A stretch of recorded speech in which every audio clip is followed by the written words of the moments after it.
estamos en esta mesa internacional de martes 4 de marzo de 2025. ¿Con quiénes estamos? Con Gonzalo Pérez del Castillo, Leo Harari y Gustavo Calvo. Vamos al segundo tema que nos propusimos discutir hoy.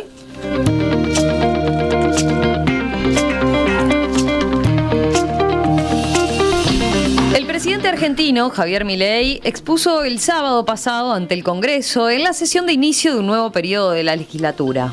En un discurso de 1 hora que tuvo lugar de noche ante una sala semivacía por la ausencia de la oposición, Milei hizo un repaso del primer año de su gestión, calificó a su programa económico como el más exitoso hasta ahora en la historia de su país y lanzó varios mensajes con resonancia en el ámbito internacional.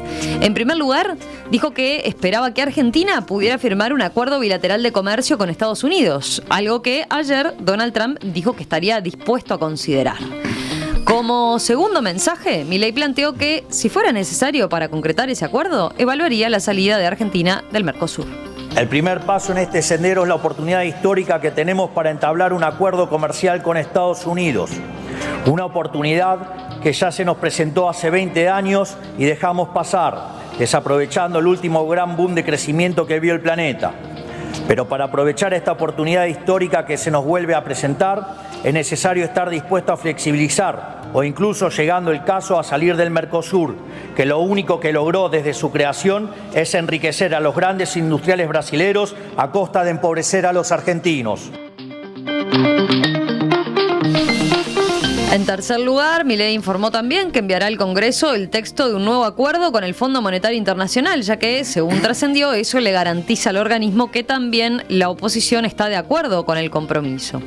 Claro que no faltaron polémicas. El presidente atacó al gobernador, por ejemplo, de Buenos Aires, Axel Kicillof, por la crisis de inseguridad en el conurbano bonaerense. Dijo que eliminará el cepo cambiario este año y se defendió por el escándalo del caso Libra, la criptomoneda por la cual se lo acusa de estafa. Bueno, este era un pretexto, el hecho de que haya tenido lugar este discurso en la nueva sesión de la legislatura, para, ¿qué? Leo, ¿ubicar a Milei hoy en el mundo? ¿Ese era tu objetivo tan ambicioso? A ver. No.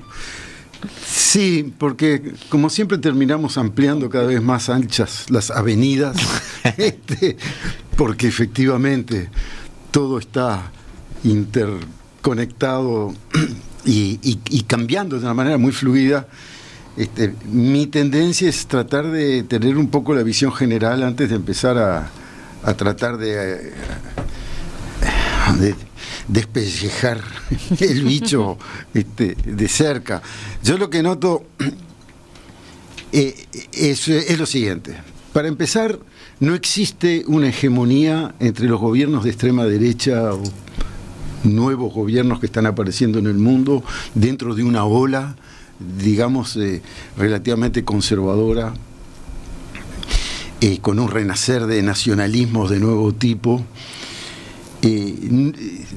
No existe una homogeneidad que aparentemente hay leyendo rápidamente las noticias y diciendo que Trump es el Trump del Río de la Plata, Milei van en el mismo Vos sentido. decís, son cosas distintas, por más que tengan similitudes, en el fondo tienen ideas Hay que tener distintas. cuidado. Hay al menos dos grandes corrientes y que no confluyen obligatoriamente. Ahora sí, en estos momentos sí, porque son los momentos del nacimiento, digamos, del aumento de la ola de los nacionalismos. Pero existe una extrema derecha basada en el populismo, basada en las frustraciones de las grandes masas en buena parte de Occidente, porque ojo, el Oriente está funcionando con otras reglas, sí, y no se confunden automáticamente, pero digamos globalmente en el Occidente, cuyo uno de los ideólogos más fuertes ha sido Steve Bannon, ya sea cuando está libre o cuando lo meten preso, según cómo lo agarre la justicia. Pero aparte de delincuente, es un verdadero creador de ideología de derecha populista, es decir, basada en una metodología de juntar gente en base a las frustraciones y a las broncas que tienen y llevarlas hacia una especie de esperanza identitaria, que requiere, por supuesto, un enemigo para ser alguien que no es el otro, y el otro es siempre el inmigrante. Bueno, en esa bolsa entra Milei. En esa bolsa entra Bolsonaro también, en su momento. En esa bolsa entra también Orbán, por ejemplo, de Hungría. Y después hay otra grande corriente, otra corriente que está basada en un discurso parecido, pero en una base material diferente, que es el poder del dinero y de las grandes empresas tecnocráticas. Nuevo poder que no tienen el mismo interés, por ejemplo, que el dinero y las grandes empresas industriales. Ya no se trata de competir Ford contra Mercedes-Benz, se trata de inteligencia artificial, etcétera, etcétera, etcétera. En Estados Unidos ha tomado el poder quienes ya lo tenían en realidad. Como yo siempre digo, es un negocio que ahora va a ser administrado por los propios dueños. El hombre más rico del mundo, que se pone o no se pone traje, habla en el salón oval con su chico arriba de los hombros y dice lo que quiere, pero es el hombre más rico del mundo, y además dueño de empresas tecnocráticas de punta. Pero no solo él, el vicepresidente. El vicepresidente es el niño mimado de Peter Thiel, que es el socio en PayPal de Elon Musk. Ambos cuales han crecido en familias pro-apartheid. La familia de Musk emigró de Canadá. Cuando todo el mundo iba para Canadá como inmigrantes, emigraron para África del Sur porque se sentían mejor entre blancos. Bueno, entonces, esos comparten ideología, pero no son lo mismo. Milei es una provincia de la ideología del verdadero poder que está intentando manejar las cosas del mundo, que es el de la oligarquía tecnocrática, o como dice Varoufakis, el tecnofeudalismo. Un tecnofeudalismo basado en, te digo, una ideología supremacista. Entonces, yo lo meto a Milei ahí, ¿por qué? Porque los otros tienen la fuerza real, el poder real y un proyecto que corresponde con una clase, una oligarquía tecnocrática. Y Milei, ¿qué es lo que tiene? Tiene la inmensa frustración del pueblo argentino de que lo han mal gobernado durante décadas, de la vergüenza de ser un país de una riqueza, no solo natural, de talentos también, cuando empezás a ver todo lo que ha dado. Excepto Gardel, que se lo llevan puesto, el resto es argentino. Entonces, esa enorme frustración de la cual tiene un tipo capaz de concretarla echando la culpa a la casta. Pero yo digo esto nada más como una apuesta de lo que es el escenario. Después se analizará lo que está pasando. Esa ubicación ideológica mundial. A ver, Gustavo, dale. Sí, me acuerdo ahora un chiste que se lo escuché al doctor Sanguinetti hace muchos años, pero sé que es de otra persona y él dijo que era de otra persona, donde decía que había 4 tipos de países, ¿no? Los países desarrollados, los países subdesarrollados. Japón, que nadie entendía cómo era desarrollado porque su suelo es de roca volcánica, prácticamente tiene que importar todo, y Argentina, que nadie entendía cómo era subdesarrollado. Es decir, un país con 4 climas, un país con un montón de facilidades de todo tipo desde el punto de vista físico, pero el hecho es que la casta política argentina que existe, dejemos a Milei de lado, existe la casta política argentina, se ha encargado de convertirlo en subdesarrollado durante décadas, yo diría ya más de un siglo ya a esta altura. ¿Qué pasa con Milei? El discurso de él hace referencia a algunas cosas cotidianas, digamos, temas y otros temas que son de política económica y otros temas que son de política exterior. Es decir, habló de un... No le faltó anuncios, ¿eh? No, sí, habló de un préstamo al Fondo Monetario. Eso también, ahí tiene un problema de perfilización, no me salió la palabra, de la deuda. Que es heredado, es cierto, porque el gobierno anterior refinanció toda la deuda a corto, entonces lo deja con vencimientos muy cerca, puede pasar eso. Él es economista, sabe cómo se maneja eso y no me voy a meter en ese tema. Hay un tema de seguridad que Milei lo manejó junto con Bullrich de determinada manera, habla de reducir la edad de imputabilidad hasta los 13 años. Eso pasa en algunos lugares del mundo, incluso en Europa también. Pero claro, acá suena muy feo, muy malo, y yo no me parece estar muy de acuerdo con eso. Sí me parece que Milei se va a enfrentar en los próximos meses o años a lo que se está enfrentando ahora Bukele. Es decir, inicia una política de choque contra la criminalidad, logra bajar registros, logra bajar números, y la gente empieza a preguntarse con todas las cárceles llenas, ¿y ahora qué? Porque hay un tema social que sigue presente. ¿Ah? La pobreza bajó del 50% a prácticamente 38%, pero sigue siendo algo muy alto. Es decir, sigue viéndose pobreza en Argentina. Se hacía referencia a que no había mucha oposición, silbidos o gente muy en contra durante el discurso, o en la calle en realidad ahora no hay muchas cosas. Ahí pasan dos cosas. Como dijo Leo, venimos de una muy mala Argentina, y Milei tocando 2 o 3 temas que son una inflación controlada, un tipo de cambio que no se dispare, porque eso para los argentinos era importante, abriendo importaciones para que los argentinos empiecen a ver góndolas un poco más llenas. Eso psicológicamente es muy fuerte para un pueblo y es un apaciguador importante. Milei ha logrado cosas, más allá de el personaje, estoy hablando de sí, en su gestión, el funcionario público Milei. Ha adoptado un ministro de Economía que es muy consecuente, que es muy trabajador y es capaz. No sé cómo va a terminar, pero por ahora va bien. Entonces los argentinos se están enfrentando a que tienen un país normal, pero para ellos un país normal es un gran logro. Un país normal es un país que tiene criminalidad, que hay problemas económicos, que no todos son ricos, que hay desigualdad, pero no a los extremos que tenía Argentina. O sea, un país normal para ellos es, bueno, ahora empezamos a ver si podemos subir el segundo escalón. Y ese es el gran desafío para Milei. Tiene dentro de poco elecciones intermedias. Muchos dentro del PRO y algunos del radicalismo sospechan que él puede llegar a tener mayoría propia. Otros llevan el discurso de que se va a desbarrancar. No se ha desbarrancado en 1 año y pico. Yo creo que no va a pasar eso. Pero no, hay algunos analistas sí que están diciendo que se le terminó la luna de miel, digamos. Sí, ¿no? pero ¿qué pasa si llegado el momento en las provincias empieza a manejarse una opción por Milei o algo mucho peor?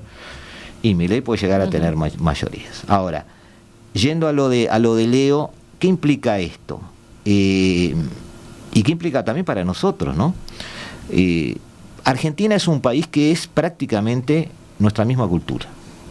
Aquellos que estamos entre 2 grandes, todo muy bien, pero somos mucho más argentinos que brasileños en nuestra formación cultural, en nuestros gustos y hasta en el lenguaje cotidiano.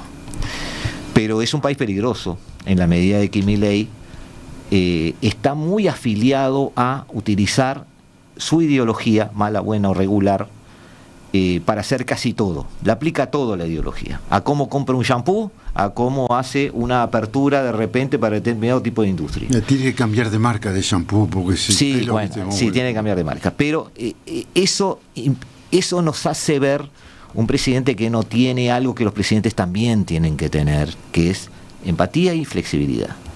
Él no lo tiene eso, él carece de eso. Entonces todos nos empezaremos a preguntar cuando los números de este año cierren, que van a cerrar bien. Se está apostando arriba de un 3% de crecimiento de Argentina, que para que Argentina crezca un 3% es mucha industria y mucho dinero. La gente se va a empezar a preguntar, quizás después de las elecciones, ¿y ahora qué?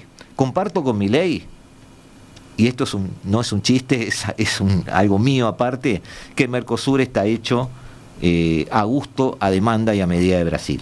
Eso lo comparto. Ahora, la solución es otro tema. Gonzalo, te escuchamos a vos. A ver, ¿cómo viste, por ejemplo, la intervención inicial de Leo situando a Milei en el mundo, ¿no? Y en esta ola de conservadores, por llamarlo de alguna manera. No sé. No puedo. Ahora me parece que Leo hizo un análisis somero de la derecha en el mundo, o lo que se llama la derecha extrema o no en el mundo, no hizo un análisis de lo que queda de la izquierda, extrema o no, en el mundo. Me parece que se comió algunos países y movimientos importantes que hay, así que no, me parece que eso sí daría para un tema que tiene muy poco que ver con Milei. A mí lo que me extraña de Milei, antes que nada, es cómo ha hecho para sobrevivir a las cosas que ha hecho. Y solo me lo explico por el estado decrepitoso, lamentable, en que dejaron a la Argentina cuando él la tomó. Es decir, era tal el desastre, y por la gente argentina que yo conozco y tengo familia en la Argentina, era tal el desastre que cualquier cosa que viniera era aceptable. Y yo creo que Milei, no sé cómo ha hecho para sobrevivir este año, haciendo las cosas que hizo, pero sobrevivió. Ahora, el discurso triunfalista que hizo en el Congreso, para mí está todavía por verse, si es que lo que Milei ha hecho es realmente el milagro que él dice que ha hecho. Hay quienes dicen que sí, y hay quienes dicen que en cualquier momento esto revienta. Y yo sinceramente no tengo una opinión, no puedo decir que tengo bases para estar de un lado o de otro. Lo que sí no quiero dejar de comentar, visto que él dijo que estaba dispuesto a irse del Mercosur, si es que el acuerdo le ponían alguna traba al acuerdo con los Estados Unidos de América y con su amigo Trump, lo que me parece insólito, y esto nos atenta directamente al Uruguay, es que este señor, quienes estuvimos cuestionando lo cerrado que es el Mercosur, fuimos los uruguayos. Nadie más cuestionó que el Mercosur es la región, el acuerdo más cerrado y proteccionista que existe. Y los que tratamos de abrir eso fuimos los uruguayos. Entonces, tanto desprecio nos tiene este señor, que en el día en que asume un nuevo gobierno en el Uruguay, estando él en su avión o su helicóptero privado a 20 minutos de vuelo, no puede venir a saludar, a felicitar, a hacer un acto de presencia de media hora, aunque tenga que hacer el discurso en el Congreso, que terminó haciéndolo a las 9 de la noche, así que podría perfectamente haber venido personalmente y dar una mano a este país pequeño que trató de ir en la dirección que él dice que él quiere ir. No lo hizo. Pero tampoco mandó a una persona que lo representara. No mandó al ministro de Relaciones Exteriores, acompañado de algún ministro importante o de su querida hermana. Alguien que mostrara que Argentina respeta el nuevo gobierno que se instala en el Uruguay. Esto, más allá de ser un gesto, esto es más que un gesto inamistoso. Es algo verdaderamente que habría que explicar. Es algo que es premeditado, evidentemente, que es un desdichado comportamiento de un país que nosotros llamamos hermano. Como ustedes bien saben, porque lo he dicho muchas veces en la tertulia, yo considero que Argentina y Uruguay son el mismo país. Por circunstancias de la historia terminamos siendo dos países distintos. Pero a mí me resulta inconcebible. ¿Qué quiere decir lo que pasó allá el otro día, cuando asume un nuevo gobierno en el Uruguay y el presidente de la Argentina no se hace presente? Ahora, este es el mismo presidente que fue a la asunción del presidente Trump, cosa que no es protocolo en los Estados Unidos. Cuando asume un nuevo presidente, no se invita a todos los presidentes y primeros ministros del mundo y los reyes. No sucede. Pero mira lo que dicen desde la audiencia, Gonzalo, respecto a la relación o el vínculo amistoso de Milei con Uruguay. Por ejemplo, este oyente pone énfasis en la autorización del calado del puerto de Montevideo, ¿no? Lo ven como una cosa más relevante. Bueno, en los hechos nos está permitiendo eso, que en otros tiempos costó más, o bueno, directamente no lo permitieron, ¿no? Pero es que no permitirlo verdaderamente es una canallada. No es un gesto particular, se tendría que haber, si Uruguay lo hubiera negociado mejor, esto se hubiera podido hacer mucho antes, pero Uruguay estas negociaciones las deja en manos de gente que no está muy calificada. Pero Romina, ¿qué significa esto para el gobierno que empiece en el Uruguay? Yo creo que es muy importante. ¿Qué cuenta nos está pasando este señor? El hecho de que nuestro presidente electo haya ido a Brasil y no ido a Argentina. ¿Qué es lo que hay atrás de esto? Porque yo no puedo pensar de que una persona que hace el discurso que hace, yo me lo escuché enterito, que dice lo que dice sobre la necesidad de abrir el Mercosur, que tiene en un país pequeño pero valiente, que se animó a tratar de abrir ese Mercosur un poco más de lo que es, un poquito más, tiene al mismo tiempo ese discurso y ese gesto desdichado. ¿Qué significa? Leo, dale. No, me parece muy importante ese punto. ¿Vos cómo lo viste? Las propias palabras de Milei explican por qué no está acá. Él habla de zurdos con calificativos que me parece que poco elegantes de repetir acá, porque son de una vulgaridad enorme, pero para él es eso. O sea, él mira ideológicamente el mundo, no lo ve de otra manera. Entonces, pero me parece muy importante porque, como dijo Gustavo antes y Gonzalo va en el mismo sentido, no lo podemos tomar a la ligera. No el hecho que sí, no nos ofendemos porque vino o no vino, no nos importa un cuerno. Lo que nos importa es qué va a pasar en las relaciones cuando empiecen a haber cosas concretas donde los intereses puedan ser divergentes. Recordemos el bloqueo de los puentes, cuando el asunto de las papeleras en Uruguay es historia reciente entre gobiernos que tenían mucha más afinidad y sin embargo no tuvieron escrúpulos en hacernos pagar un precio grande, bloqueándonos los puentes. ¿Qué puede hacer? ¿Cuál fue el primer acto grande internacional que hizo Milei cuando asumió? Compró 25 aviones de guerra F-16 que Estados Unidos no vende directamente, pero que autorizó a Dinamarca que se los venda. Y pagó cash al mismo tiempo que se estaban cortando las jubilaciones, que se estaba echando gente que se suponía que estaban de más en los servicios públicos, cortando subsidios, aumentando la tasa de pobreza día a día. Pues, ¿qué hizo? Invirtió $300 millones en aviones de guerra. Ojo con Milei. Yo creo que nuestro país... Decís eso y nos dejás a todos nerviosos.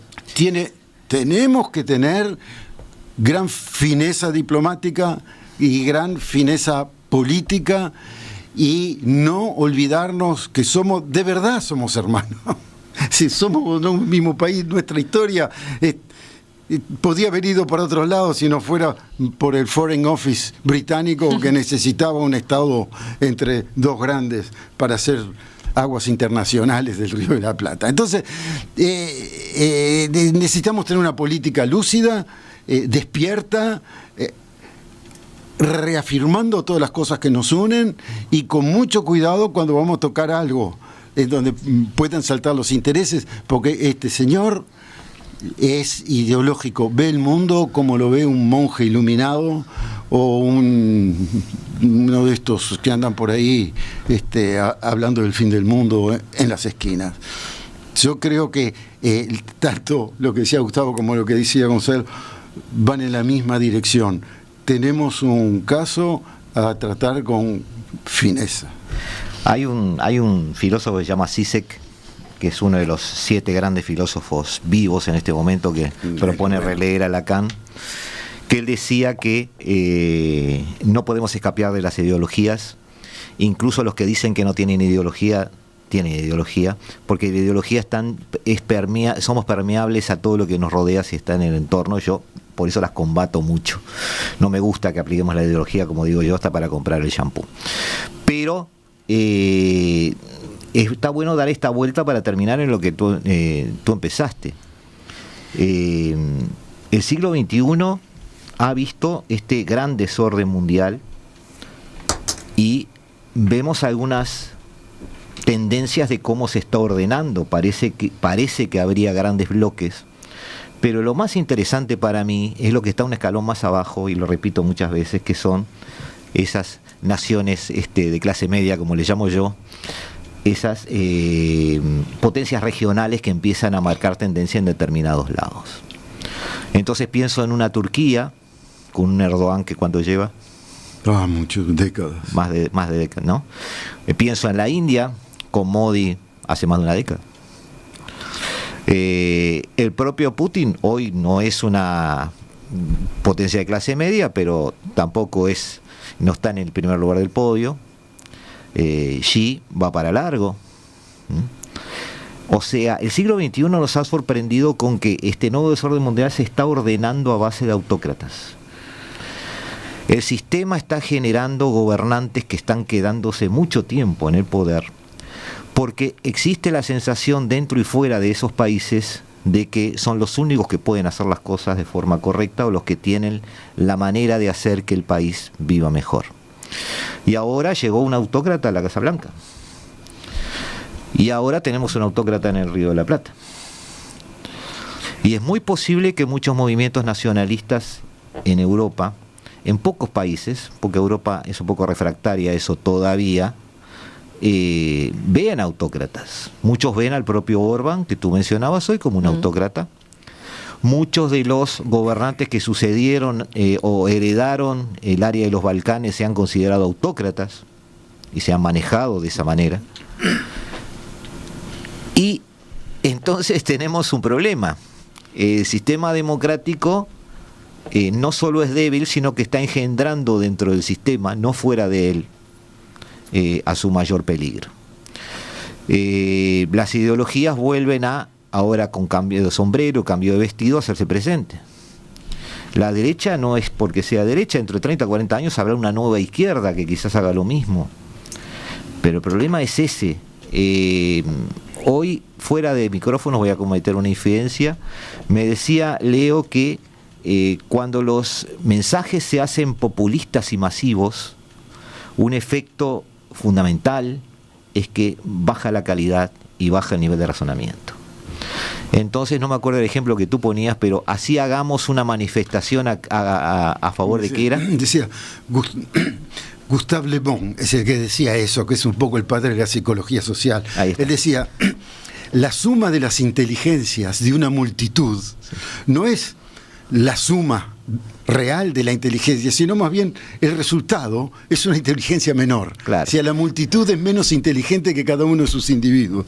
Así hagamos una manifestación a cargo de la mejor de las ideas, con el mejor de los cónclaves, de los mejores mentes del mundo. Las pancartas de esa manifestación van a ser lamentables, igual, porque el nivel baja. Y entonces, esos líderes que apuestan a la masificación, que apuestan al populismo, a ese mensaje fácil, hagamos algo más grande otra vez, la gente empieza a llevar ese nivel y a adecuarse a ese nivel. No frena al líder y le dice, no, vamos por otro lado. No, se adecúa. Y eso también es el opio de los pueblos. Gonzalo, cerramos contigo.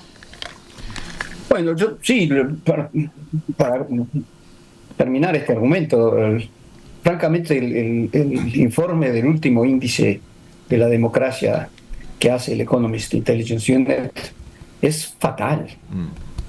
Va totalmente en línea con lo que decía Gustavo. Uruguay bajó del puesto 14 al puesto 15. Canadá no pasó. Pero seguimos siendo un país absolutamente, pero así, privilegiado. Uruguay es un ejemplo para el mundo en términos de democracia. Hay 25 democracias plenas en el mundo. El resto son democracias defectuosas o fallidas o simplemente dictaduras. Y ese es el mundo en el que vivimos. Es decir, Uruguay tiene un enorme capital ahí, fantástico. Pero la realidad es la que describen mis colegas.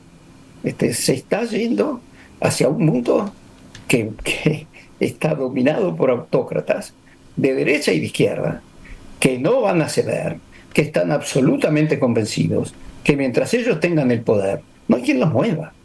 Y entonces, los valores, los principios fundamentales. Y ahí es donde está el verdadero problema. Y ahí es donde está la gran falla de Occidente. Y fundamentalmente de los Estados Unidos de América ahora, pero también de los europeos. Es que dejaron de creer en esos valores y principios que fueron los que se instauraron. Después del por qué, porque la humanidad dijo, nunca más vamos a volver a resolver los problemas por la fuerza, porque esto es a este desastre, es a lo que nos llevó. Entonces estaban convencidos y verdaderamente creían en eso. Y yo creo que las generaciones nuevas no lo creen más. O si lo creen como una cuestión teórica, pero no lo sienten.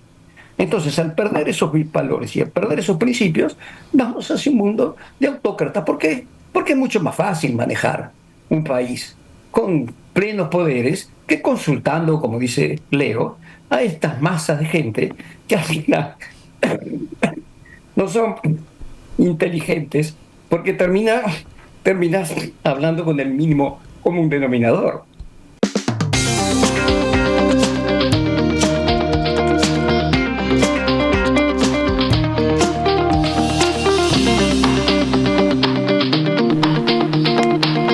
Calvo, Leo Harari, Gonzalo Pérez del Castillo, gracias, un placer como siempre compartir con ustedes esta mesa internacional. Nos reencontramos que hoy de tarde, entonces, por hoy lo de menos tarde nosotros dos y después vemos cuando tú quieras. Perfecto, los volvemos a convocar en cualquier momento como siempre. Un gran abrazo, Gonzalo, saludos a todos. Abrazo. Gracias. Para vos a la distancia.